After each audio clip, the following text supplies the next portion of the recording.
అధ్యాయము 44-45 వచనాలు. విశ్వసించిన వారందరూ ఏకముగా కూడి తమకు కలిగినదంతయు సమష్టిగా ఉంచుకుని ఇదియుగాక వారు తమ చర స్థిరాస్తులను అమ్మి అందరికీ వారి వారి అక్కర కొలది పంచిపెట్టిరి. దేవుడి వాక్యముల ద్వారా మనతో మాట్లాడునుగాక. నా వైపు చూస్తూ వింటున్న బిడ్డలందరూ చేతులతో ఒక మంచి స్తోత్రం చెప్పండి. హల్లెలూయా. ఆది అపోస్తలుల సంఘపు అనుభవాలను ధ్యానిస్తున్నాం మనం. మీరు స్వరమెత్తి చెప్పగలరా ఇంతవరకు మనం ధ్యానం చేసిన అంశాలేంటో? ఆది అపోస్తలుల సంఘము ప్రార్థించే సంఘము, వండర్ఫుల్. రెండవది ప్రకటించే సంఘము. మూడవది ఆత్మపూర్ణమైన సంఘం. నాలుగవది సమిష్టిగా జీవించిన సంఘం. అనండి, ఇది ఆది అపోస్తలుల సంఘ చరిత్రలో మాత్రమే సాధ్యమై నేటికి సువర్ణాక్షరాలతో ప్రపంచాన్ని సవాలు చేస్తున్న ఒక చరిత్ర అని విజ్ఞాపకం చేస్తున్నాను. ఇప్పుడు దాన్ని ధ్యానించడానికి మనకున్న ఆసక్తి ఏంటంటే ఆ చరిత్ర పునరావృతం కావాలి. మన దినములలో కూడా అలాంటి సువర్ణాధ్యాయములు లిఖించబడాలి. ఆశ కసి కలిగిన వారు గట్టిగా ఆమేన్ చెప్పండి. సమాజ రాజ్య స్థాపన కోసం ప్రపంచంలో మేధావులు కలలుగన్నారు. కమ్యూనిస్టులు ఉద్యమించారు. కార్ల్ మార్క్స్, లెనిన్, మావో వంటి వారు ఎన్నో ఉద్యమాలు చేశారు. లోక్నాయక్ జయప్రకాష్ గారు ఎన్నో అద్భుతమైన ప్రవచనాలు చెప్పారు. అంబేద్కరుడు పడిన కష్టాలు అంతా ఇంత కాదు. ఎందరు కలలుగన్నా, ఎవరు ప్రయాసపడినా, ఎందరు బలిదానం ఇచ్చినా తమ ప్రాణములను సమాజ రాజ్య స్థాపన కలగానే మిగిలిపోయింది కానీ సాకారం అవ్వలేదు. పేదవాళ్ళు పేదవాళ్ళుగానే ఉన్నారు, ధనికులు ధనికులైపోతున్నారు. ఈ రెండు తరగతుల మధ్య తరగతి నలుగుతూ బ్రతుకుతూనే ఉంది. ఈ అంతరం ఏమాత్రం కూడా తరగటం లేదు. ఆర్థికవేత్తలందరి యొక్క సుందర స్వప్నం పేద ధనిక వర్గాల మధ్య ఉన్న అంతరము తగ్గాలి, సంపద పంపిణీ జరగాలి. ఆచార్య వినోబా భావే మొదలుకొని సంపద పంపిణీ కోసం ఉద్యమాలు జరుగుతూనే వచ్చాయి. కొద్దో గొప్ప ఫలితం లేకపోలేదు, కానీ ఆశించిన స్థాయి ఫలితమైతే రాలేదు. కానీ ప్రపంచ చరిత్రలో ఏకైక సంఘటన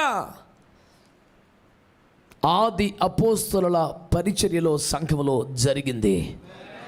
జరిగితే గిరిగితే మళ్ళీ అలాంటి అపోస్తలుల బోధతో, అపోస్తలుల అభిషేకముతో, అపోస్తలుల కార్యములు మన దినములలో దేవుడు తన బిడ్డల ద్వారా చేస్తే తప్ప మళ్ళీ సమాజ రాజ్య స్థాపన సాకారమయ్యే అవకాశం లేదని, ఇది మానవ ప్రయత్నంతో విఫలమైపోయింది కనుక దేవుని ఆత్మ చేతనే ఈ కార్యము జరగాల్సి ఉందని నేను ప్రకటిస్తున్నాను. ఆది అపోస్తలుల సంఘ చరిత్రలో జరిగిన ఒక అద్భుతం అండి. ఏమిటి అద్భుతం అంటున్నారా? ఎప్పుడైతే మారు మనసు పొందారో, బాప్తిస్మాలు పొందారో, మారు మనసు అనండి ఒకసారి. దానికి నేను గత 15 సంవత్సరాలుగా ప్రచారం చేస్తున్న మరో పదం ఏంటి చెప్పండి? మరో మనసు. Very good.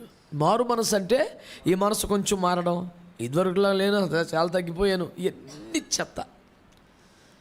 నువ్వు వెళుతున్న రూట్లో నువ్వు వెళుతూ కొంచెం సైడ్ తీసుకుంటే, కొంచెం స్పీడ్ తగ్గిస్తే, కొంచెం గేర్ డౌన్ చేస్తే, కొంచెం బ్రేక్ అప్లై చేస్తే, ఎన్ని చేసినా నువ్వు ఇంకా నీ రూట్లో ఉన్నట్టే.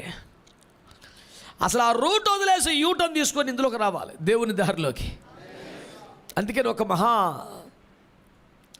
థియాలజియన్ అన్నాడు, repentance is nothing but taking a U turn from your way to God's వే.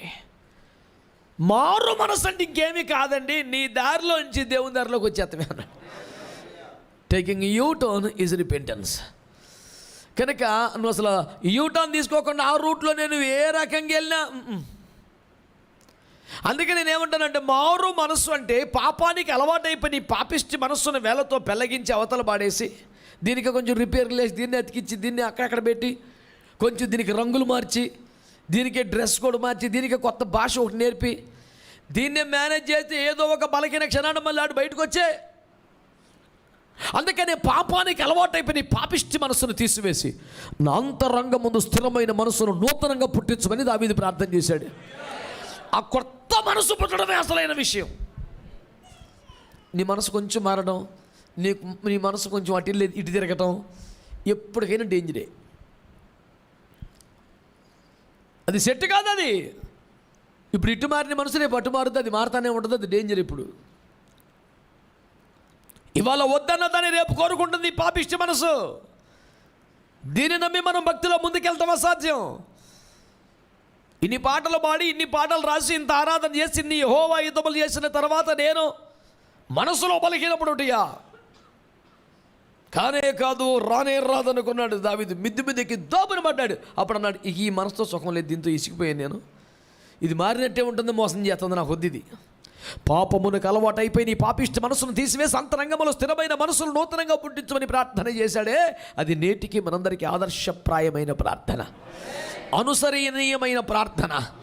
అలాగూ మనము చేయవలసి ఉన్నదని మీకు జ్ఞాపకం చేస్తున్నాను. ప్రియులారా, దేవుని బిడ్డలారా, మీరు జాగ్రత్తగా ఆలకించగలిగితే ఆది అపోస్తలుల సంఘములో అలాంటి ఒక నూతన మనస్సును పొందుకున్న వారై వారు బాప్తిస్మం ద్వారా క్రీస్తు సంఘములోనికి చేర్చబడ్డారు, సంఘమునకు అంటుకట్టబడ్డారు, క్రీస్తు శరీరములో ఒక అయోమైపోయారు, దేవుని ద్రాక్షవల్లికి అంటుకట్టబడిపోయారు.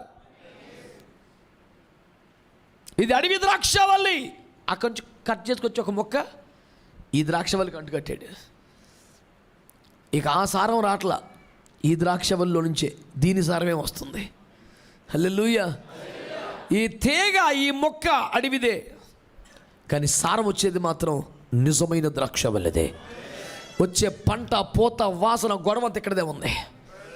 నువ్వు ఎక్కడి నుండి వచ్చావో, ఏ కులమో, ఏ మతమో, ఏ గోత్రమో, వేళ్లతో కూడా పెళ్ళగింపబడి క్రీస్తు శరీరానికి అంటుకట్టబడిపోతే, నీలో దేవుని ఆత్మే ప్రవహిస్తే, నీలో యేసు రక్తమే నడియాడుతూ ఉంటే, నీ మీద దేవుని వాక్యమే పనిచేస్తూ ఉంటే, నువ్వు క్రీస్తు సారాన్నే. సురేష్ అయ్య గారు ప్రభువును నిర్దించిన గొప్ప దైవజనులు, ఆయనకు ఒక ఫేమస్ డైలాగ్ ఉంటుంది. ఫేమస్ డైలాగ్ నాకు చాలా ఇష్టం.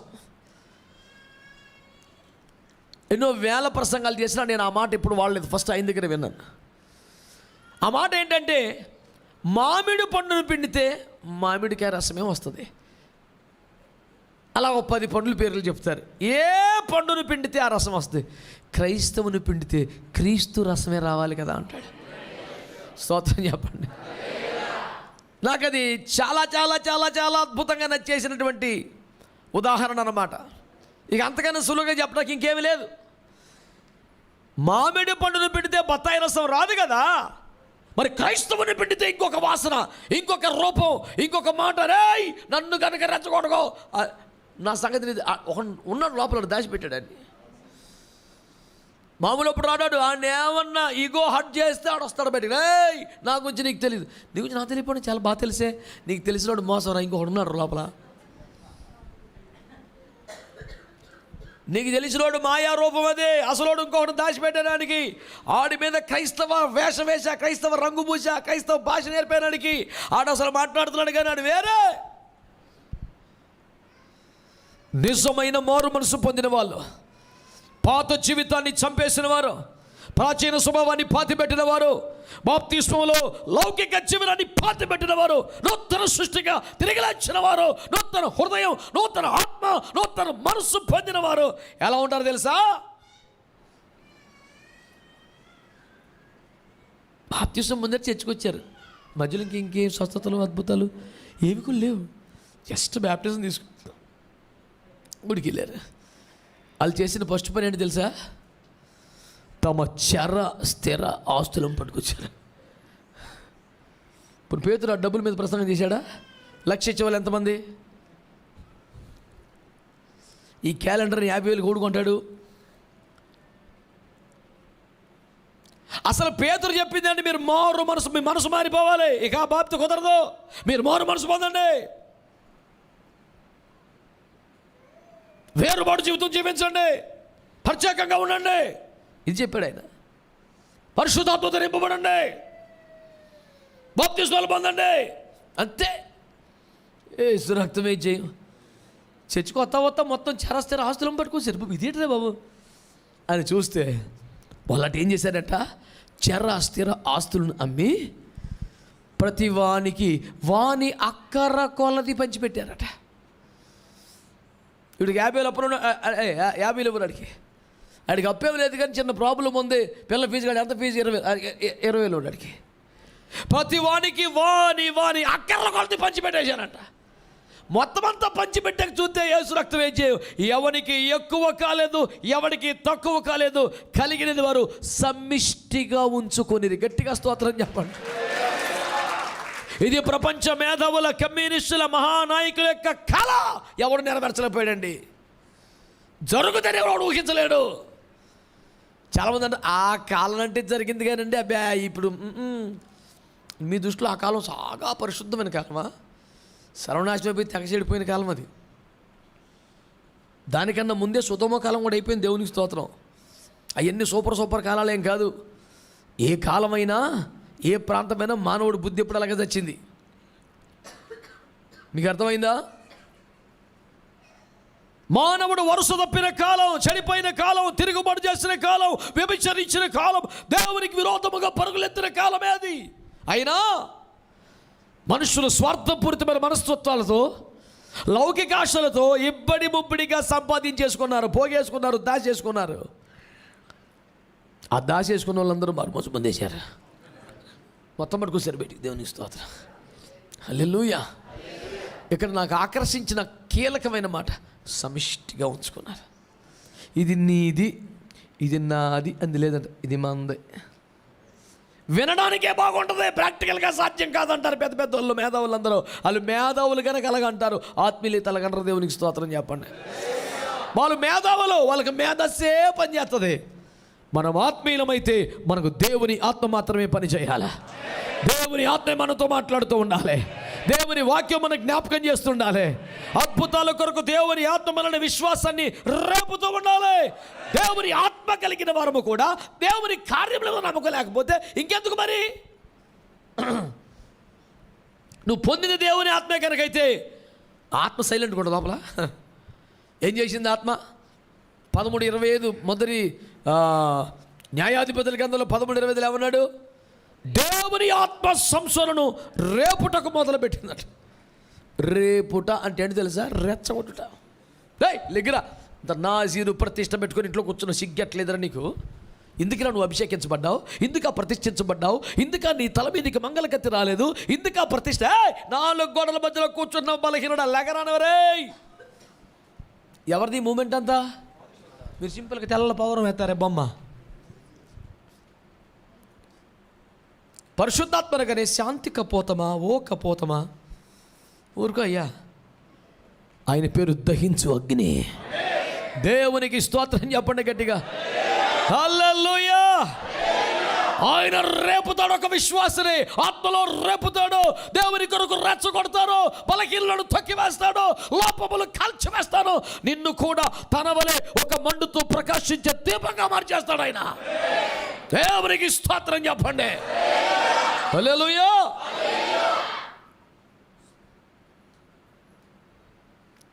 ఎప్పుడైతే అగ్ని వస్తుందో యెషయా గ్రంథంలో రాస్తాడు, అగ్ని చెత్తను దహించినట్లు.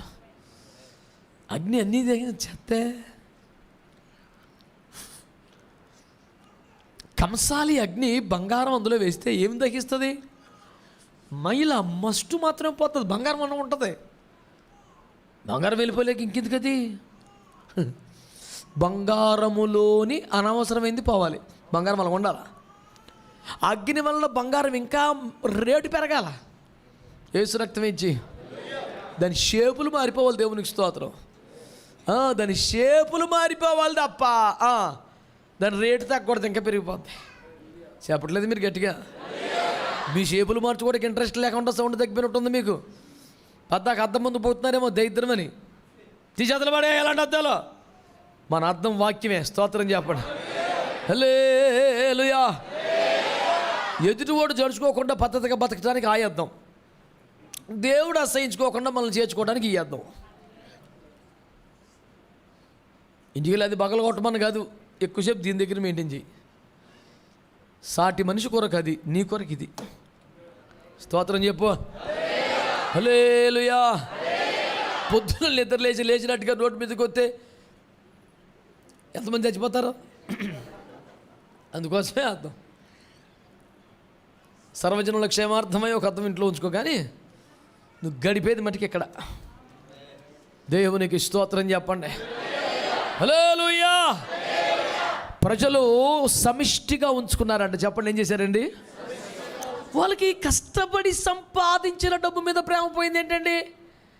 30 ఏళ్ళు ఉద్యోగం చేసి పోగేసిన డబ్బు మీద ప్రేమ పోయింది ఏంటండి?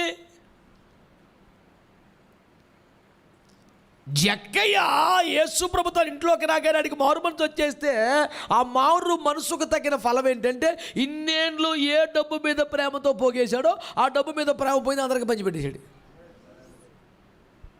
అసలు మారు మనసు అంటే నీ మనసు మారిందంటే అర్థమే ఇప్పుడు దాకా దేని మీద నీకు ప్రేమ ఉంటుంది, ఆ ప్రేమ పోవాలి కదా. ఒక్కడన్నా ఆమె అంటాడా? భక్తులారా,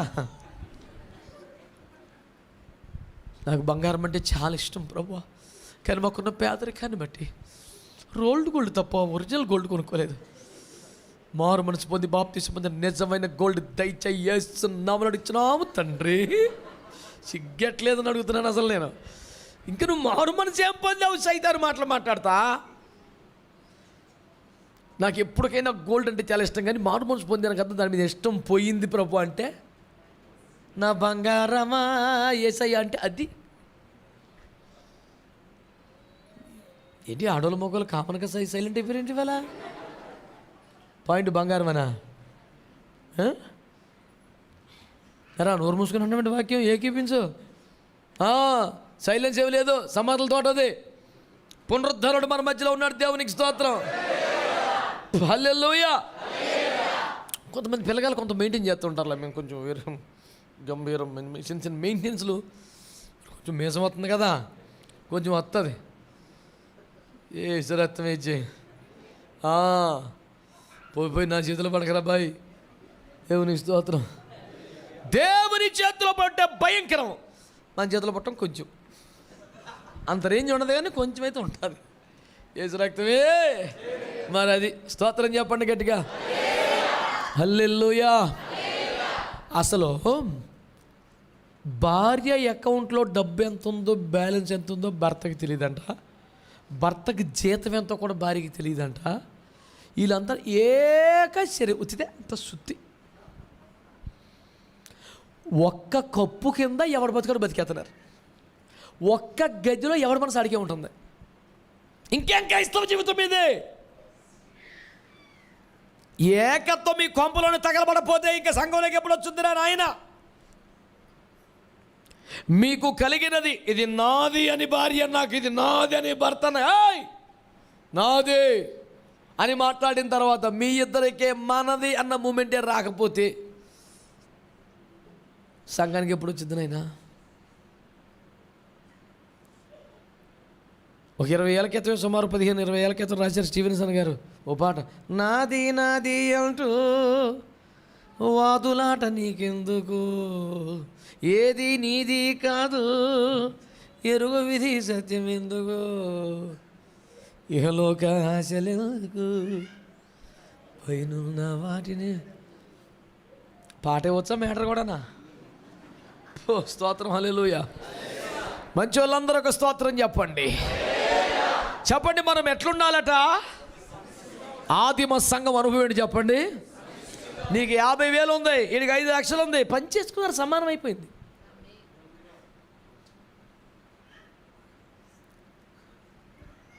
అసలు సంఘములో మిగతా కుటుంబాలు మా కుటుంబం లాగానే ఉండాలి అనే ఆశయం ఉందా? కనీసం పంచి పెడతాం, తర్వాత పెట్టు పక్కన.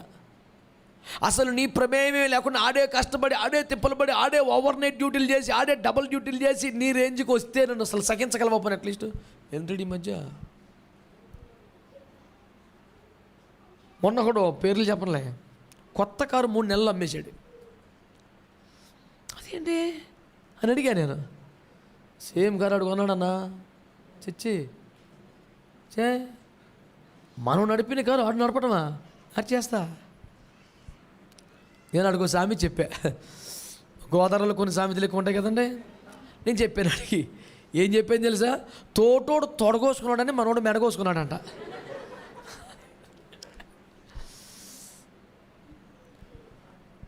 నేనంటే ఏమనుకుంటున్నావు? దమ్మున్న మొగని తొడగోసేసాడట.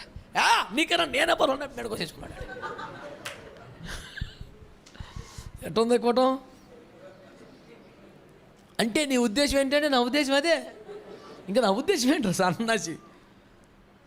నీ సొమ్మ, నీ కష్టమా? నువ్వు దానం చేసావా? నిన్ను చూసి స్ఫూర్తి పొంది సిగ్గు తెచ్చుకొని రోషన్ తెచ్చుకొని ఆడు కూడా నీకులా కష్టపడి చదువుకొని చిన్న పోజ్ చేసుకొని ఎప్పటికైనా అన్నయ్యలాగా అవ్వాలనుకున్నాడు. అయ్యాడు. శబ్బాష్ అనాలరా నువ్వు. అసలు నీకు దాని ఎలాంటి మనసు ఉంటే యోసేపు నడమంటే క్యాకేసి నువ్వే ఇవ్వాలా? అట్లాడికి 5,000 రూపాయలు ఏం పోతున్నారా? నాకు 2,000 రూపాయలు ఇవ్వాలి. అసలు నువ్వు, నీకు ఆ మనసు లేదు. ఆడు కష్టపడ్డాడు. అన్నయ్య కష్టపడి చదువుకునే కదా ఆ స్థాయికి వచ్చాడు. నేను కూడా కష్టపడతానని నిన్ను మాదిరిగా పెట్టుకుని ఆడు పైకి వచ్చాడు. శబాష్ అనాలరా, మెచ్చుకోవాలరా, షాల్ కప్పాలరా. నీకేమైనా క్వాలిటీ ఉంటే మనసులోనా? మళ్ళీ ఏడుపు ఎంతమందిని చూశాడో నాకు ఆటో మీద రాశాడు. నీ ఏడుపే నా ఎదుగుదలని రాశాడు. ఎవడో భలే రాశాడు రా బాబు. కార్లో వెళ్తుంటారా ఎదురుకుండా నేను చదువుతుంటాను నేను. వీడు భలే రాశాడు.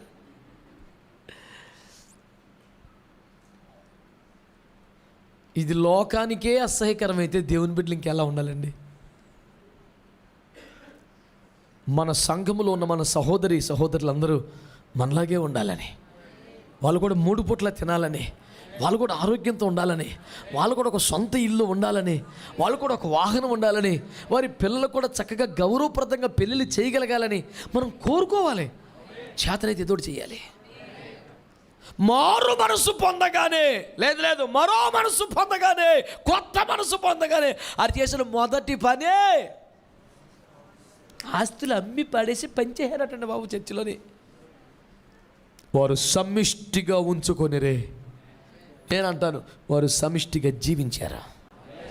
ఎవరికి ఎక్కువ తక్కువ అన్న భావన ఇక లేదు. అది లేదు, అందరూ ఒకటే. దీని పేరు సమాజ స్థాపన. పెద్దలందరూ కలలు కన్నారు. అంబేద్కర్ గారు కష్టపడ్డారు బాగా, కానీ ఇంకా నెరవేరలేదు. ఆది అపోస్తలుల ఉపదేశం, అభిషేకం, ఆది అపోస్తలుల కార్యాల వలన అది సాధ్యమవుతాయి. ఆదిమ సంఘ చరిత్రలో సాధ్యమైంది అది. మన తరములో, మన దినములో కూడా సాధ్యం అవ్వాలి అని ఆశపడదామా? కొంచెం గట్టిగా ఆశపడదామా? ప్రార్థన కూడా చేద్దామా? ట్రై చేద్దామా? సిన్సియర్గా మూడో కంటికి తెలియకుండా సంఘంలో పేదలకి, మన ఆరాధనలో మన పక్కనే కూర్చున్న పేదలకి మూడో కంటికి తెలియకుండా మనం కొనుక్కున్న క్వాలిటీలో డ్రెస్ కొందాం ఈ సంవత్సరం క్రిస్మస్కి. అట్లీస్ట్ ఒక్కరికన్నా దమ్మున్న క్రైస్తవుడు ఆమెను చెప్పంటారా బాబా?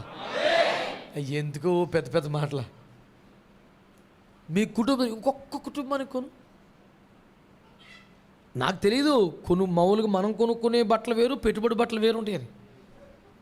నాకు అసలు సబ్జెక్ట్ తెలీదు. మనం పెడితే పెట్టుబడి, పెట్టకపోతే సొంతబడి అనుకున్నాను నేను. రాజమండ్రి చందన కంచి సార్ మనకు ఫస్ట్ నుంచి అలవాటైన షాప్ అది. అడిగి వెళ్ళిపోయి ఒక 200 చీరలు కాదు అన్నాడు.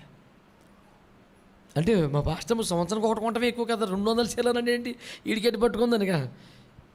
క్రిస్మస్ పండుగ పెట్టుబడి చీరలా వెళ్ళరా నన్ను ఇంకో చోట తీసిపోయాడు. అదేంటంటే మరి పెట్టుబడి చీరలు అయ్యి పెడతాడు బాబు. ఇది ఇవన్నీ ఉంటాయి. మీ అమ్మగారికి పట్టుకెళ్తాను, మా అమ్మకి పట్టుకెళ్తాను, పెట్టాడు బేటా ఇతనా. నేను కొనేది ఎంత, నా సామర్థ్యం ఎంత, సంవత్సరానికి ఒక్కసారి, అది కూడా 200-300 చీరలు కొంటాను. నా పాటి దానికి నేను కానీ రాజమండ్రి చందన శారీస్కి వెళ్తే ఆ ఓనర్ గారు కూడా ఒకవేళ ఉంటే లేచెలబడి, సార్ నమస్తే బాగున్నాను ఒక మాట అడుగుతారు. నా బతికెంత, నా ఆదాయం ఎంత, సంపద ఎంత అండి? వాళ్ళు గుమ్మస్తాలు పడి చేస్తాను చేయను నేను. లేచి నిలబడే. ఎందుకని? ఈయన ఎవరో కానండి తన భార్యకి ఏది కొంటున్నాడో, తన తల్లికి ఏది కొంటున్నాడో, ఎవరికైనా ఏదే కొంటున్నాడు. నుంచోబెట్టేసిందండి, డబ్బులు కాదు. వీడు కూడా మనతో సమానం అనుకున్నందుకు. అది చాలా కష్టం కాదు, కొంచెమే ట్రై చేయండి. స్తోత్రం చెప్పండి. పేదలకు, అనాథలకు, విధవరాలకు పంచిపెట్టడానికి మీరు కొన్ని కొంటున్నారు కదా, పోనీ అలాగే కొనండి, నేను కాదన్నాం. కానీ సంఘములో నీ తోటి సహోదరులు ఒక్క పేదవాళ్ళని గమనించి రెండో కంటికి సమాచారం లేకుండా నీవు కట్టుకున్న లాంటిది ఒక్కటి కొనిపెట్టు. ఆర్కులు గుద్దేస్తాడు యేసుప్రభు నీ పేరు మీద. వీడికి వచ్చిందిలే సరైన మారు మనసు అని. స్తోత్రం చెప్పండి. హల్లెలూయా.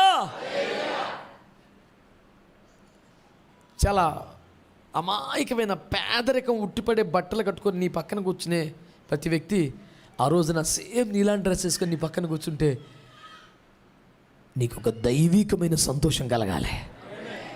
నీకు వచ్చినట్టే మార్పు. ఆ పాత మనసు ఏట్లో పారేసినట్టు లెక్క, కొత్తది వచ్చేసినట్టే లెక్క.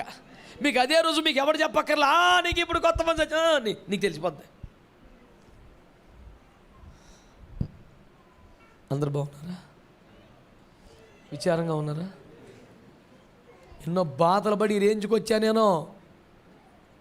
నేను కట్టిన గుడ్డ ఈ వీధిలో ఎవడో కట్టకూడదని చాలా కాలం కష్టపడ్డాను. నువ్వు మొత్తం మార్చేస్తున్నావు.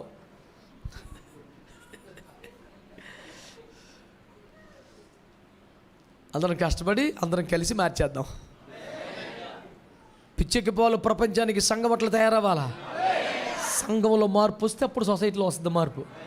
మనం మట్టికి మన భేదాలు మనం పెట్టేసుకొని మన రేంజ్లు మనం చూపించుకొని ప్రతి మాటలో, ప్రతి కదలికలో, ప్రతి చూపులో అన్నిట్లో మనం తేడాలు మెయింటైన్ చేసేసి ఎక్కడైనా దేవుడు వాక్యం చెప్పకొస్తే ప్రియులారా దేవుని దృష్టిలో అందరూ సమానమే, అందరమైన పిల్లలమే, ఇందులో భేదము లేదు ఎవరికా అని మొహం ఉమ్మతన్నాడు.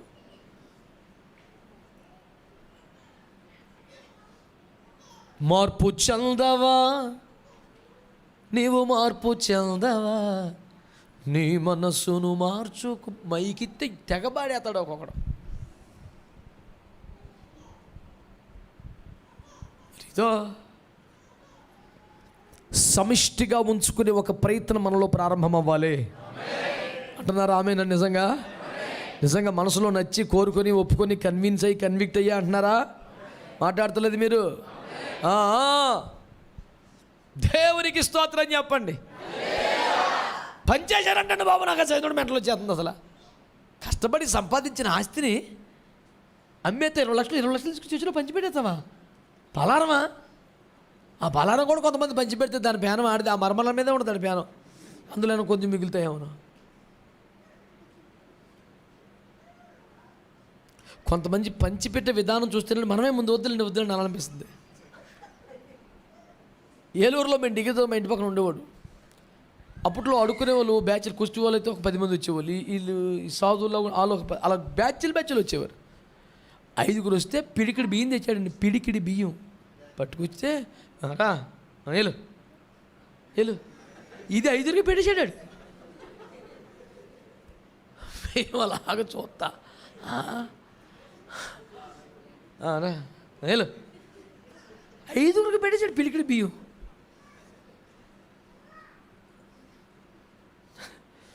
బద్దకస్తుల పోటీలు జరుగుతున్నాయంట. ఫైనల్గా 2 మిగిలారు. బెస్ట్ బద్దకస్తులు వాళ్ళే టాపు. అందులో అరే మీ ఇద్దరులో ఎవడెక్కువ బద్దకస్తుడు చెయ్యెత్తారు ఆడికి ఇచ్చేస్తారని అంటాడు. ఇక తేల్చుకోలేక ఈడు చెయ్యెత్తలేదంటే యారా అంటే నాకు చెయ్యెత్తరు కూడా బద్దకమన్నాడు. ఈ చెయ్యెత్తిరేసిన వదిలేసి ఆడికి ఇచ్చేసారంట. ఇలాంటి ఉండాలి భూమి మీద. అపోస్తలుని చదువుకున్న ఆమేన్ ప్రైజ్ ది లార్డ్ అంటాం కాదు, సమిష్టిగా ఒక్కరితోనైనా ప్రతి ఆదివారం 1000 రూపాయలటి మాసం కొని అతను ప్రతి ఆదివారం కుడి జబ్బ స్తోత్రం పట్టుపోతాను కదా ఇంటికి. టై తీసుకో టై ఫోటో నీకు మా అన్నయ్య డైలాగ్ ఒకటి ఉంది, ఏ మొక్క తినపోయినా కోడి తిన్నట్టు ఉండదంట. ఓసారి చెప్పాడు కానీ కోడి గంట ఉంటాడు వాటాకు వచ్చాడు ఒకడు. నాకు వాటేస్తాడు ఏమన్నాడు, అంత కోడి మీరేం చేసుకుంటారని అంట. రోజు ఏ మొక్క తినపోయినా కోడి తిన్నట్టు ఉండదురా నువ్వు వదిలేసి అన్నాడు.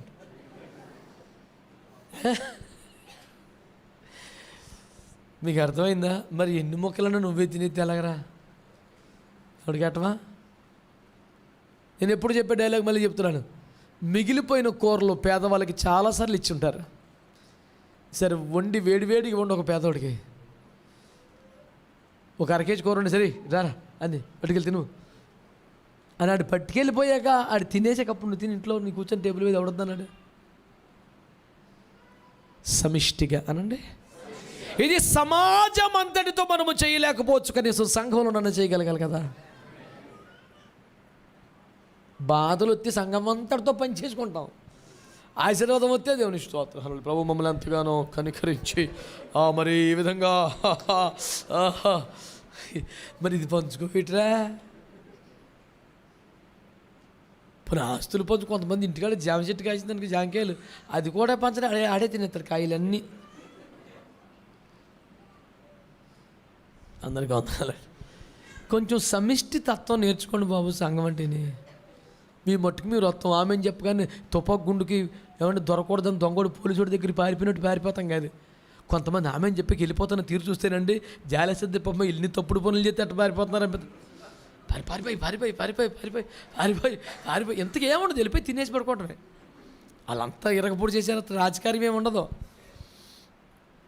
ఇవాళంటేనే రెస్ట్ రోజు, మిగతా రోజు ఎలా కష్టపడుతున్నారు కదా, ఇవాళంటే రెస్ట్. ఆ రెస్ట్లో కూడా 5 నిమిషాలు ఏదో ఒక అమ్మాయి ఇక్కడ సహోదరుల కోసం 5 minutes వేస్ట్ అవ్వకూడదు. This is very precious day.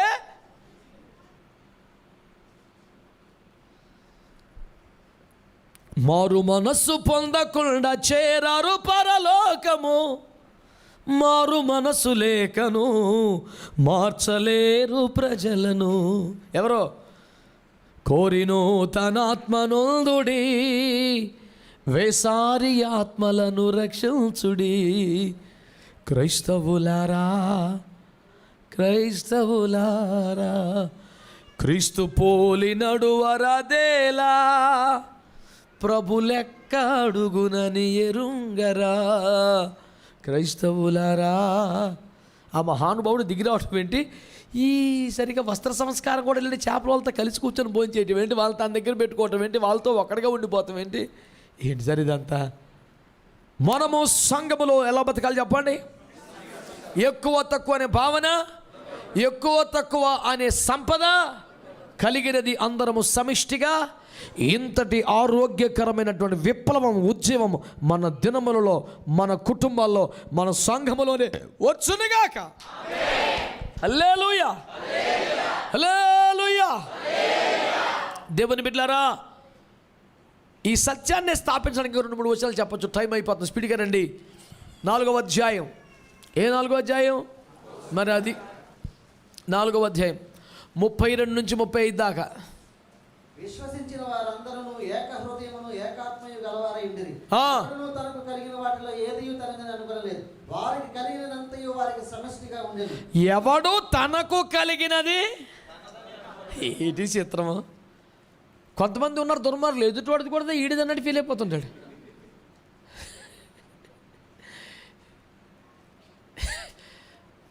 తనకు కలిగినదే తనది అనుకోవద్దురా, ఇది అందరిది అనుకోమన్నట్టుగా దేవుడు సమానం. అంటే నీకు ఒక వాహనం ఉందనుకో, చేతి అని కాదు, తాళం ఇచ్చి అవసరం వాడుకో, అది నాదే అన్న భావన, మనది అనే భావన రావాలి. ఎవడో తనకు కలిగింది తనది అనుకోలేదట. ఇంకా వారికి కలిగినదంతయు వారికి సమష్టిగా ఉండెను. ఇదియుగాక అపోస్తలులు బహుబలముగా ప్రభువైన యేసు పునరుద్ధానమును గురించి సాక్ష్యం ఇచ్చిరి. ఇంకా దైవ కృప అందరి యందు అధికముగా, ఇంకా భూములైనను ఇండ్లైనను కలిగిన వారందరూ వాటిని అమ్మిన వాటి వల్ల తెచ్చి అపోస్తలుల పాదముల యొద్ద పెట్టుచు, ఇంకా వారు ప్రతివానికి వారి అక్కర కొలసి పంచిపెట్టింది కనుక వారిలో ఎవరికి కొదువ లేక అంత పట్టుకొచ్చి అపోస్తల పాదాల దగ్గర పెడితే అపోస్తలు ఏం చేశారంటే ఎవరెవరికి ఎంత అక్కరో పంచిపెట్టేశారంట. దేవునికి స్తోత్రం. నేను మా సేవకుల కోటలో అయ్యబ్జల్లో చెప్తూ ఉంటాను మా అయ్యగారులతో ఈ మాట. సంపద ఎవరి పాదముల వద్దకు వస్తే తెలుసా? ఎవడు పంచిపెట్టగలడో వాడి దగ్గరికి వస్తుంది. దేవుడిచ్చే క్రమం అది. నువ్వు వెంటెళ్ళి పోగేసుకుంటే నువ్వు నీ పేరు గెహాజీ, నేనేం చేయను. నువ్వు పరిగెత్తికెళ్ళి పోగేసుకుంటే ఏమంటే ఫిలిప్ యొక్క పరుగు ఆత్మ రక్షించడానికి కదా. గెహాజీ పరుగు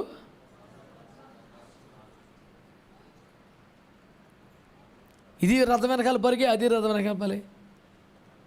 ఈడు గవర్నమెంట్ అఫీషియల్, ఆడు గవర్నమెంట్ అఫీషియలే. బాప్తిసం ఇచ్చిన వెంటనే దేవుని ఆత్మ ఫిలిప్పును ఎత్తుకొని పోయిందంట. ఆర్థిక మంత్రి గారి ఫోన్ నెంబర్ తీసుకున్నాడా? విజిటింగ్ కార్డు ఇచ్చాడా? అదే పని నేను చేస్తేనేమో ఎవడు పట్టించుకోడు, వాడికి పొగరు అన్నారు జనం నన్ను. దేవుని వాక్యము తెలియని అర్భకులు, పిల్లకాకులు నేను పట్టించుకున్నాను. సండే స్కూల్ బ్యాచ్ అది చిచ్చి తీసేతలు పడాయి. దేవుని కృపలో నేను కూడా కొన్ని వేల కొలది బాప్తిస్మాలు ఇచ్చాను. చాలా ఉన్నతమైన అందులో ఉన్నారు. వాళ్ళతో టచ్లో ఉంటాం, వాళ్ళ కార్డు ఇస్తాం, నెంబర్ తెచ్చుకుంటాం, అప్పుడప్పుడు గాడ్ ప్లీజ్ అని మెసేజ్ పెడతాం. ఇలాంటి చెత్త ఉండదు. బాప్తిసం ఇచ్చాను, సంఘానికి ఇచ్చాను, నన్ను ఆత్మటి తీసుకొని వెళ్ళిపోతాను, అంతేగాని వాళ్ళతో టచ్లో ఉండి. మొన్న అయ్యగారు అసలు నాకు ఒక్కసారి కూడా మెసేజ్ పెట్టలేదు అన్నాడు. నువ్వు ఒక్కడే యథార్థవంతుడురా, ఎవరు చెప్పాలి, నువ్వు చెప్పాను, ఎవరికి పెట్టను. ఇదే పని ఏంటి? హవర్ యూ, కాఫీ తాగావా, అన్నం తిన్నావా? అందరు ఏమంటున్నారు? ఈ చెత్త బ్యాచ్ వేరు, నేను అందులో లేను. అవసరమైతేనే, అవసరం మేరకే కూర్చొని కబుర్లు ఆడుకుంటా కూర్చొని, how are you doing? I am doing fine. చెత్త లేదు. అవసరమైతేనే, అవసరం మేరకే. పొద్దుగూగులా ఇద్దరు అంత ఉండదు. రోజులు ఏదో గంట ఆన్ చేయటం, దడ అన్నీ చూసేస్తాను, టక పెట్టేస్తాను, అవతల పారేస్తామే దాన్ని పట్టుకెళ్ళి. ఓ పద్దాక మన భవిష్యత్తు జీవితం జాతకం అంతలో ఉన్నట్టు.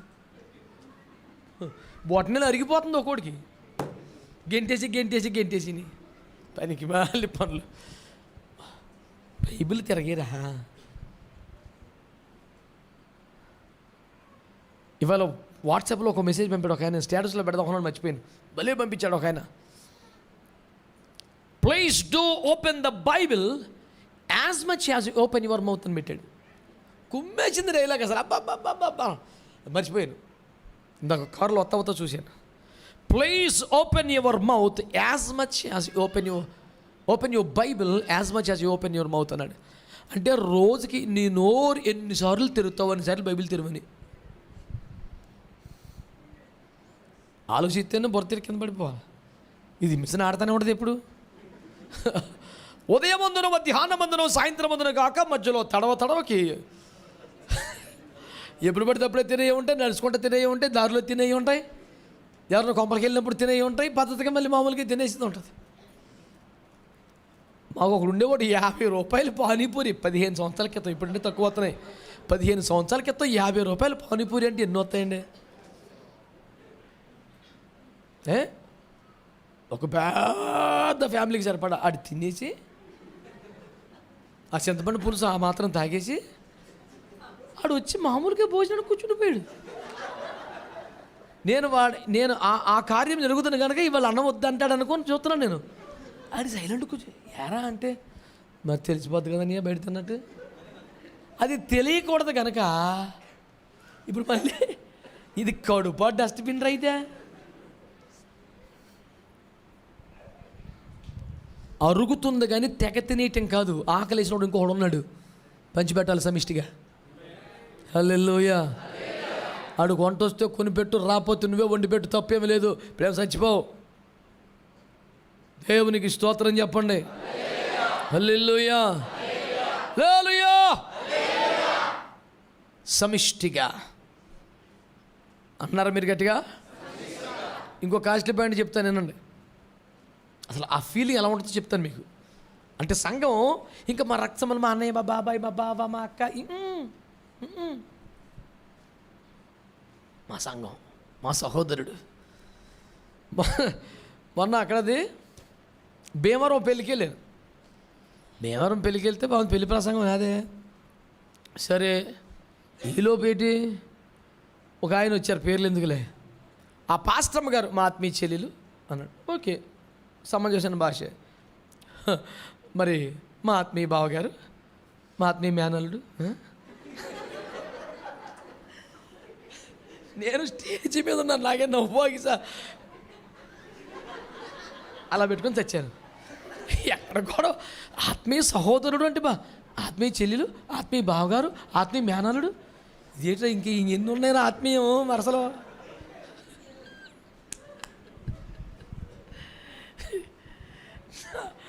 అది చెప్తున్నాడు. ఈ లోపు నన్ను వాక్యానికి ఆగేసారు. నీకు దండం పెడతాను రా బాబు, నేను చెప్పలేను.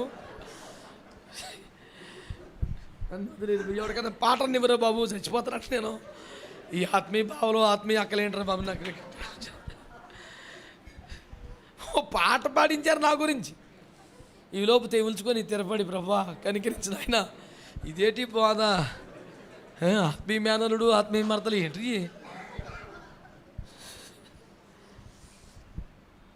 మీరు ఏమన్నా నాకు సెట్గా తిడితే ప్రతిదానికి కోపడతాడని నా మీద పడి ఎడతారు.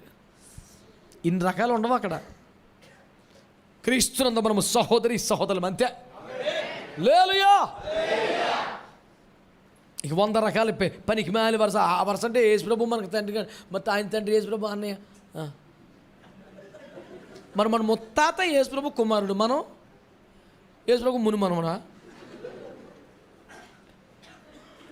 అందరం సహోదరులం.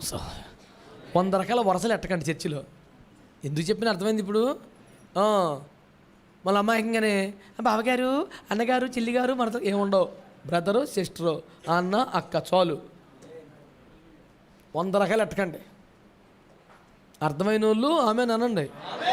నేను చెప్పేది భీమవరం కాదు, మీ గురించే. అమాయకంగానే వేసుకుంటున్నారు కదా. అపోస్తులు 9:41. టైం అయిపోతుంది అక్కడ, మీరు తెములుతలేదు. అతడు ఆమెకు చెయ్యి ఇచ్చి లేవనెత్తి పరిశుద్ధులను విధవరాండ్రను పిలిచి ఆమెను సజీవురాలు కాదబ్బాయ్, అలా చేయటం ఏంటి అన్నాను నువ్వు. ఎవరైనా పేతురయ్య గారు ఒక సహోదరి ఏమైందిట తెలిసిన వాక్యం చెప్పండి. ఎవరామె పేరేంటి? ఇంకో పేరేంటి? దోర్క. ఓకేనా కదా? తేడా కుదురుతారన్నా ఇంకా ఈ బాబోయ్. ఎరా శాస్త్రి గారు ఇంకో రూపం తేలుతుంది మీకు. యువతలు నాణ్యానికి ఒకవైపు చూశారు. దేవుని స్తోత్రం. జాగ్రత్తగా ఉండండి బిడ్డలారా. అక్కడ ఏమైంది వాక్యం? ఒక సహోదరి చనిపోయిందటండి. పేతురు గారికి దగ్గరలో పక్కన ఊర్లో తెలిసి కౌరం పేరు. వాళ్ళకి ఎంత విశ్వాసం చూడండి. భూస్థాపన కాదు, ప్రార్థన చేయండి అని కౌరం పేరు. ఆయన కూడా అదే విశ్వాసంతో వచ్చాడు. ఆ ఇంట్లోకి వెళ్ళాడు, ప్రార్థన చేసి తబితాలే అన్నాడు. చచ్చిపోయిన మనిషి బతికేసింది. చనిపోయిన బతికిన తర్వాత నా పాయింట్ ఏంటంటే, అద్భుతం కాదు అక్కడ పాయింట్. ఆ వ్యక్తిని ఎవరికి అప్పగించాలా? కుటుంబ సభ్యులకి కదా. అక్కడ కొంతమంది పరిశుద్ధులకి, కొంతమంది విధవరాలకి అప్పగించి వచ్చాడు. అంటే ఆమెను సొంత మనిషిగా, మా బిడ్డగా భావిస్తున్న వారు ఎవరు? రక్త సంబంధాలు కాదు, పరిశుద్ధులు. బ్రతికి నా బిడ్డ జీతాన్ని ఎవరి చేతిలో పెట్టారు? పరిశుద్ధులు. ప్రభువు సేవకే, మందిర పరిచర్యకి అంకితమైపోయిన కొంతమంది విధవరాళ్ళు వాళ్ళ చేతిలో పెట్టేశాడు. అంటే ఒక వ్యక్తి తమ రక్త సంబంధంలో ఎక్కువగా ఉన్నారా? బంధుమిత్రులతో ఎక్కువగా ఉన్నారా? సంఘంతో ఎక్కువగా ఉన్నారా? మీరు ఆలోచించాలా. ఒక చనిపోయిన వ్యక్తి తిరిగి బ్రతికితే ఎవరు ఎక్కువ ఆనందపడతారు? ఎవరి చేతిలో పెడతారు? కుటుంబ సభ్యుల చేతిలో కదా. అసలు కుటుంబ సభ్యులు ప్రస్తావన లేదండి, సంఘం చేతిలో పెట్టారండి. అంటే వారి సంఘంలో అనుబంధాలు ఎంత ఆత్మీయంగా ఉన్నాయో ఆలోచించండి మీరు. అవునంటారు కదంటారా? సహజంగానే కదా చచ్చిపోయిన పరిస్థితి. ఈ ఏడ్చిన వాళ్ళే, బతికితే ఆనందపడేది కూడా వాళ్ళే కదా. వాళ్ళ పాత్ర నామమాత్రం, సంఘం పాత్ర ఎక్కువ ఉంది అక్కడ. అంటే వాళ్ళు ఎంత సమిష్టిగా జీవించారో మీరు అర్థం చేసుకోండి. సంఘమే కుటుంబం అండి. మాట్లాడుతున్నది మీరు. సంఘమే ఆస్తులు పంచుకున్నప్పుడు కాదు. ఇక్కడ మరణం వస్తే కూడా సంఘం అక్కడ ఉండిపోయింది, పాతలు అక్కడ ఉండిపోయారు. అందుకని బతికిన వాళ్ళని వాళ్ళ చేతికి అప్పగించారు. కుటుంబం ప్రస్తావన తక్కువ, సంఘమే కుటుంబం అయిపోయింది. నీ హృదయంలో అలాంటి ఫీల్ ఉందా? వచ్చి వెళ్ళిపోయే బాబుతా ఇది నా కుటుంబం అనే భావన నీకుందా? మిగతా సభ్యులు నా అన్న, నా అక్క, నా చెల్లి, నా తమ్ముడు అనే భావన నీకుందా? ఒక జీవితాన్ని అప్పగించుకునే అంత ఆప్యాయత ఉందా? అది సమిష్టి జీవనం. ఇంకా చెప్తాను ఇంకోవచ్చును. అపోస్తుల కార్యాలు 10వ అధ్యాయం. నాకు ఇవన్నీ చదువుతుండేనంటే దేవుని స్తోత్రం అసలు పిచ్చెక్కిపోతే మీరు నమ్మితే నమ్మండి బాబోయ్. నా బతుకు నా సంఘం ఎప్పటికెలాగ అవుతుందని ఏడు చేత నేసులో కాలు మీద పడి ఇంక నేను నెమ్మదిలో బాబోయ్ ఇలాగా అమ్మో బాబోయ్ నాకు డబ్బులు ఈ ప్రభా, నాకు కారు ఈ ప్రభా, నాకు ఇలాంటి సంఘం ఈ ప్రభా, తెగ దుఃఖం వచ్చేద్దు నాకు. అది తెలివితో సాధ్యం కాదండి. ఆయన చూపాలి, ఎవడు చేయలేడు. చదవండి, నాకు బుర్రపాడిపోతుంది. 10వ అధ్యాయం 21. పేతురు ఆ మనుషుల యొద్దకు దిగి వచ్చి, ఇదిగో నేను వెదకువాడను నేనే. ఆగండి అయ్యా, ఇప్పుడు పేతురు గారు ఎక్కడున్నారు? ఇటలీ పటాలమున పటాలములో కొర్నేలి తన మనుషులను పంపించినప్పటికీ సీమోను అనే ఒక చర్మకారుని ఇంటి దగ్గర ఉన్నాడు. వీళ్ళు భోజనం నేలకెట్టలేదు, మనోడు మిద్ది మీదకి ఎక్కి ప్రార్థన చేసుకుంటున్నాడు. ఈలోపు ఎవరు వచ్చారు? కొర్నేలి పంపిన మనుషులు వచ్చారు. కొర్నేలి పంపిన మనుషులు ఎత్తుకుంటూ వచ్చే టైంకి ఇక్కడ దేవుడు దుప్పట్లో దర్శనం చూపిస్తున్నాడు. యూదులకే కదా, అన్ని జనుల వద్ద కొన్ని వెళ్ళాలి. ఆ దర్శనం చూపి, సరే ప్రభా వెళ్తాను ప్రభా, వాళ్ళు నిషేధించబడ్డవారు, నేను ముట్టుకొని అన్నాను, లేదు వెళ్తాను ఇప్పుడు అని ప్రభు దగ్గర ఒప్పంద పడేపాటి కింద మనుషులు మాటలు పడుతున్నాయి. ఇక్కడ పేతురు అనే దైవజనులు మీ ఇంటికాడ ఉన్నాడంటగా, మరి ఎందుకు మీకు, ఆయన రాదున్నాను, ఆయన రాడు అని రాపుతున్నాడు కింద. ఆ ఇంటోడు సంగబిడ్డ పాస్టర్ గారి ఇంట్లో పెట్టుకున్నవాడు. అప్పుడు పేతురు త్వరగా దిగి వచ్చి, మీరు వెతుకుతున్న మనుషులు నేనే, ఏంటి చెప్పన్నాడు. ఇలా జరిగిందంటే దేవుడు నాకు ఇలా బయలుపరిచాడు అని చెప్పినప్పుడు 22వ వచనం సగం నుంచి చదువునాను, మొత్తం అక్కడ టైం లేదు, దాని పక్క వచ్చినమే సగం నుంచి చదువు చాలు. అతడు నిన్ను తన ఇంటికి పిలువనంపించి, నీవు చెప్పు మాటలు వినవలనని పరిశుద్ధ దూత వలన బోధింపబడినని చెప్పిరి. అప్పుడు అతడు అనగా పేతురు వారిని అనగా కొర్నేలి పంపిన మనుషులను లోపలికి అనగా ఎవరింట్లోకి? పేతురు ఇల్లు కాదు అదే. పాయింట్ పట్టుకున్నావు లేదా? నా పాయింట్ అది. తనని చేర్చుకొని తనకు ఆశ్రయం ఇచ్చినటువంటి విశ్వాస ఇంట్లోకి తోడుకొని వెళ్ళి ఆతిథ్యం ఇమ్మని చెప్పాను. అమ్మరే పిల్లలు ఇలా చూడండిరా, ఆ ఇల్లు ఎవరిదే? పేతురుదా? ఒక సీమోను చర్మకారుడిది. అయ్యగారని ఇంట్లో చేర్చుకున్నాడు. నేను కూడా సంఘ కాపరిని, దైవజనుడు కనుక మీరు కూడా నన్ను ప్రేమతో అయ్యారు ఈరోజు మా ఇంట్లో ఉండండి అని మీ ఇంట్లో చేర్చుకున్నారు. మీరు లేరు, లేదా మీరు ఏదో పనులు ఉన్నారు, ఎవరో వచ్చారు, నేను కావు ఈసుంట్రమ్మంటే ఇల్లంతా నాది అందంట. ఏదో దైవజనులు నువ్వు అన్నంత తింటమే దేవుని ఏదో సేవకుడు, నేను అన్ని పని చేస్తున్నావు ఏంటి? అసలు ఆతిథ్యం ఎవరు ఇవ్వాలి? వాళ్ళు కదా, వాళ్ళకి ఇష్టమైతే వాళ్ళు ఒప్పుకుంటే. ఈయన ఎవరో వచ్చారు గెస్ట్లు, ఈయన కోసం దేవుడిచ్చిన దర్శనంతో మ్యాచ్ అయింది, దేవుని చేత పంపబడ్డారని కన్ఫర్మ్ చేసుకున్నాడు. లోపల తీసుకెళ్ళి అంటే ఇల్లు ఎవరిదన్నట్లుగా ఉంది. మీకు అర్థమవుతుందా? మీలో ఎవరి గృహమైనా, ఎవరి ఆహారమైన, ఎవరి పదార్థమైనా దైవజనునికి పెడతారేమో కానీ దైవజనుడిదే అన్నంతగా హక్కు ఇవ్వగలరా? కష్టం. చెప్పుకోవడానికి ఈజీగా ఉండొచ్చు కానీ చేయడం చాలా కష్టం అండి. మీరు పిలిచి ప్రేమతో పెట్టినప్పుడు తింటే సంతోషం కలుగుద్ది కానీ అతనే స్వేచ్ఛకు వచ్చి తీసుకొని తినేస్తాడు. ఇలా తినేస్తాడు. పొంటే మా తండ్రి అనుకున్నా తింటేస్తున్నాడు కానీ పట్టుకెళ్ళిపోయి అందరూ పెట్టేస్తాడేంటి? పాస్టర్ గారు మేము పెడతాం మర్యాదగా. మీరే తీసుకొని తినేస్తాం బాగలేదు. 2 నువ్వు తినేత్తవేయకుండా పాత్ర పెట్టేస్తాం ఏంటి? ఇది అపోస్తలుల కాలంలో జరిగిందా లేదా చెప్పండి. అంటే ఏంటి?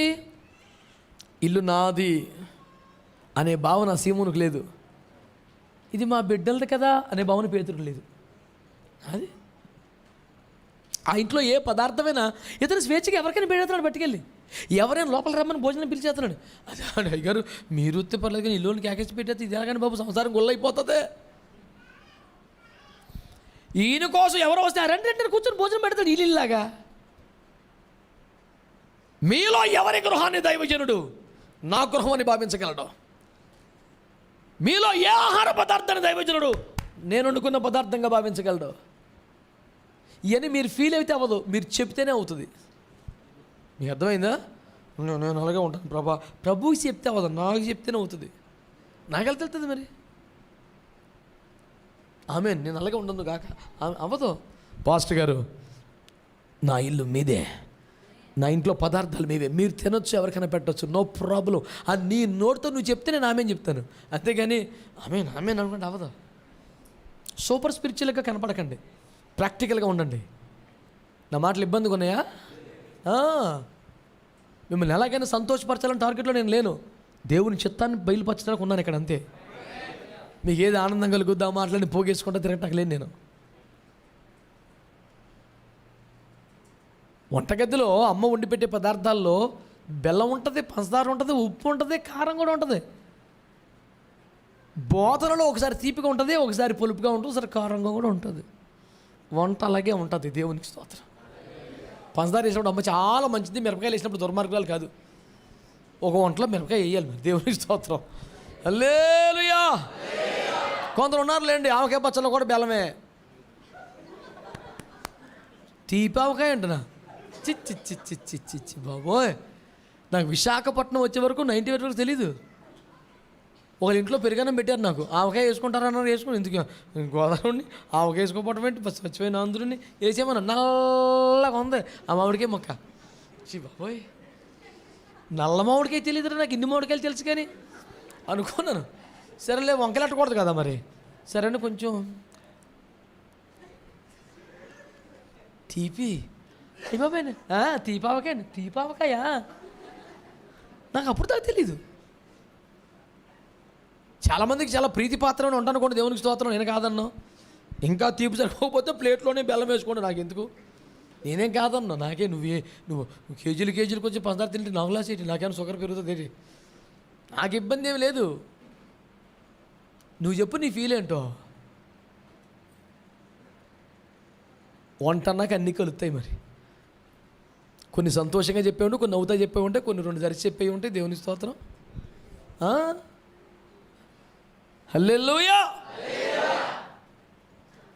అట్లా దైవజనుడు భావించగలిగేంత స్వేచ్ఛ, స్వతంత్రం, ఆ చనువు, ఆ అధికారం, ఆ అప్పగించుకునే తత్వం నీకుందా? కొంతమంది భక్తులు మన సంఘంలో ఉన్నారండి, ఇంతవరకు ఒకసారి మా ఇంటికి రండి అని నన్ను పిలవలేదు వాళ్ళు. ఎందుకంటే ఆడు శతాధిపతి టైపు. నువ్వు రావద్దు ప్రభా, నేనే వస్తాను.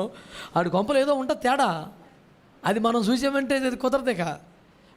అది ఎప్పుడు అమాయకుడు భూమి మీద, ఎప్పుడు తెలివాడికి ఉంది. మీకెందుకు సార్ రిస్క్, నేనే వస్తాను కదా.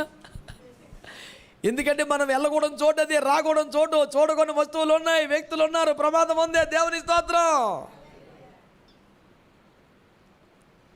శతాధిపతి నేను ఇంటికి వస్తా, వద్దు ప్రభా, నేను 100 మంది మీద ఆపేసాడు అంటాడు. మరి ఆ మాత్రం తెలివితేటలు ఉండవేంటి? 100 మందిని మెయింటైన్ చేస్తాడంటే ఇక్కడ చిన్న మెయింటైన్ చేస్తే ఇక్కడ వీడు చేస్తాడు. స్తోత్రం. హల్లెలూయా. ఇంకొకటి ఉందండి బాబు, కాస్ట్లీ మాట ఒకటి, అది చూపిస్తాను ఉండండి. నాకు అసలు ఒకరు పట్టుకెళ్ళిపోతే మా మనసు ఎంత ఉండదు నాకు. దేవుని స్తోత్రం. అపోస్తలుల కార్యాలు 18వ అధ్యాయం చూడనా, మొదటి వాక్యం చదువు. పౌలు గారు కొరింథు అనే పట్టణానికి వచ్చారా? అకులా, అతని భార్య ప్రిస్కిల్లా వారి వద్దకు వెళ్ళాడు. ఇప్పుడు మూడో వాక్యం టైం అయిపోతుంది కాబట్టి.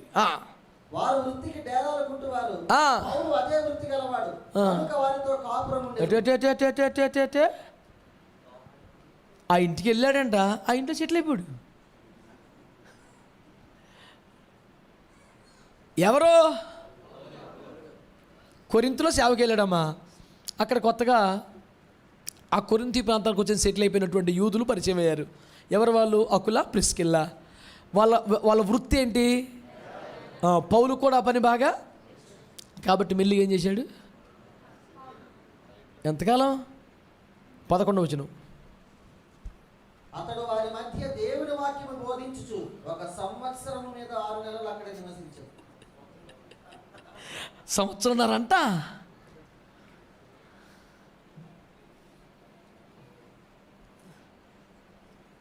ఈ వాక్యం నెరవేరును కాకనే దమ్ము కూడా నాకు లేదు. మీరు ఆమెను అంటారులేదు తెలియదు కానీ 1 సంవత్సరం 6 మాసాలు ఒక దైవజనుడి విశ్వాస గృహంలో వాళ్ళకేదో తొలగో పనిలో సాయం చేస్తున్నాడు, వాళ్ళ దగ్గర ఉంటున్నాడు, సాయంత్రం పడి జనాలను పోగెత్తున్నాడు, వాక్యం చెప్తున్నాడు. 18 నెలలు ఒక విశ్వాస గృహంలో ఉండిపోయాడండి. ఆ తర్వాత వెళ్ళిపోతే వాళ్ళు తెగ ఏడిచారంటే మెడ మీద పడి, అమ్మయ్య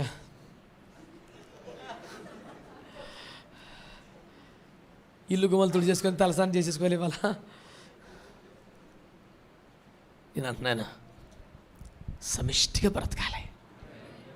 ఈ దూరాలు జరిగిపోవాలి, ఈ లేనిపోయిన మెయింటెనెన్స్లో పోవాలి, కొంత రిజర్వ్డ్ మెయింటెనెన్స్ పోవాలి, ఎంతవరకు అంతవరకే పోవాలి. ప్రపంచంలో అందరినీ చేర్చుకోమట్లేదు, ప్రపంచంలో అందరి గుంపులో కలిసిపోమట్లేదు. కనీసం సంఘం వరకైనా ఇది మనం పాటించాలి. ఒక్క కుటుంబంగా మారిపోవాలి. మన డబ్బు, మన ఆస్తి, మన ఆహారం, మన నివాసం సమిష్టిగా ఉండాలి. సహోదరులు దైవజనులు అందరం ఒక్క ఇంటి వారంగా మారిపోవాలి. ఇది నిజంగా నేను కలలుకుంటున్న సంఘం, నేను కోరుకుంటున్న సంఘం, నేను ఏడిచి ప్రభువుని అడుక్కుంటున్న సంఘం. అలాంటి ఒక సమిష్టి ఆధ్యాత్మిక పరిశుద్ధ అభిషేక జీవనం చేద్దాం. అలాంటి సంఘంగా దేవుడు మనల్ని మార్చునుగాక. ప్రార్థన.